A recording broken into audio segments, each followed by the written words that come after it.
everyone. How are you doing? I hope you are doing well. Salam SFD. Today I'm going to teach you about tenses. You know tenses? Yep. We will talk about past perfect tense. To know more about that, I want you to join my class. Let's start our lesson.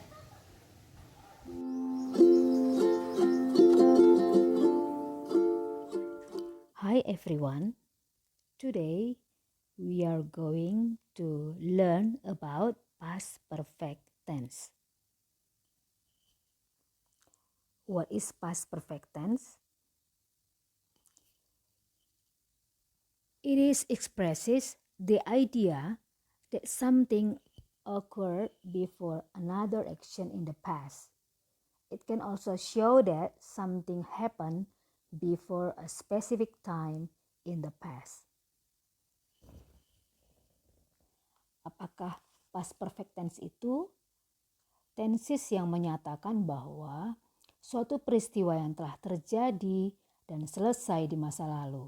Bisa juga untuk menyatakan suatu peristiwa yang terjadi di masa lampau sebelum kejadian lainnya di masa lampau juga terjadi. Nah, untuk past perfect tense ini ada pola kalimatnya atau pattern.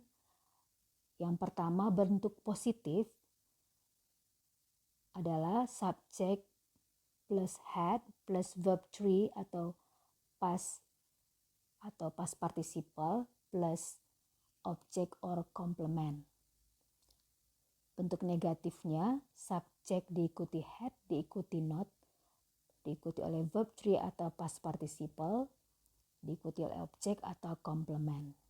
Dan untuk bentuk interrogative or interrogative form, the pattern is had plus subject plus verb 3 or past participle plus object or complement.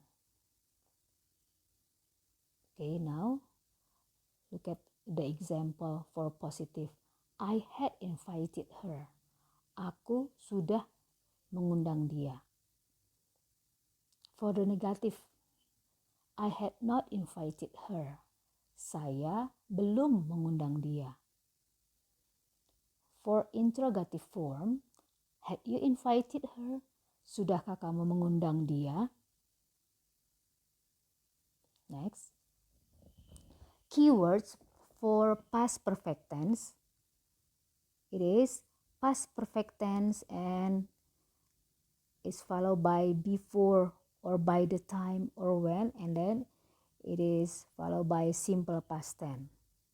Or after or as soon as is followed by past perfect tense and then simple past tense. Jadi ada keywordnya atau kata kunci untuk tenses ini, yaitu past perfect tense, kalimat past perfect tense dulu, kemudian diikuti oleh signal time, before, by the time, and when. Kemudian diikuti oleh kalimat simple past tense.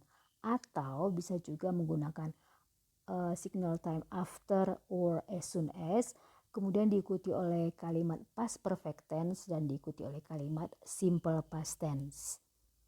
Okay. Let's see the example. Look at the picture here. You can see on the picture. After I had swept the floor, I heard the music. After I had swept the floor, I heard the music. Setelah aku membersihkan lantai, aku mendengarkan musik. Jadi pekerjaan yang pertama dilakukan adalah membersihkan atau menyapu lantai. Kemudian pekerjaan selanjutnya adalah mendengarkan musik. Kedua-duanya adalah dalam bentuk lampau, tapi yang lebih dulu terjadi adalah saya membersihkan lantai.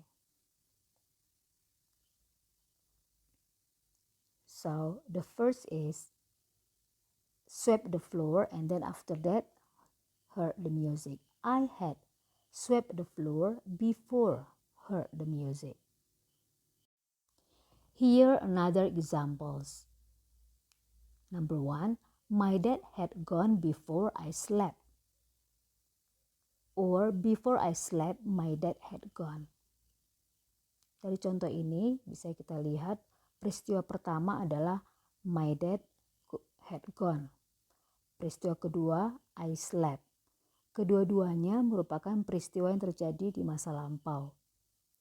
Namun yang pertama terjadi di antara kedua peristiwa itu adalah ayahku pergi atau my dad had gone. Atau bisa juga dibuat before I slept, my dad had gone. Sebelum aku tidur, ayahku sudah pergi. Contoh yang kedua, number 2. After I had slept in my room, my dad arrived at home. Or my dad arrived at home after I had slept in my room. Setelah aku tidur di kamarku, ayahku tiba di rumah. Atau ayahku tiba di rumah setelah aku tidur di kamarku. Okay, next. Number 3. Ini contoh yang menggunakan bentuk kalimat positif, negatif, dan interrogatif. My dad had gone before I slept in my room. Ayahku sudah pergi sebelum aku tidur di kamarku. The negative form, my dad had gone. My dad had not gone before I slept in my room. Ayahku belum pergi sebelum aku tidur di kamarku. The interrogative form is, had my dad gone before I slept in my room? Sudahkah ayahku pergi sebelum aku tidur di kamarku? Okay. From the example, we know that we must use the verb 3. Dari contoh-contoh itu kita harus menggunakan verb 3. Kemudian verb 2 in simple past tense.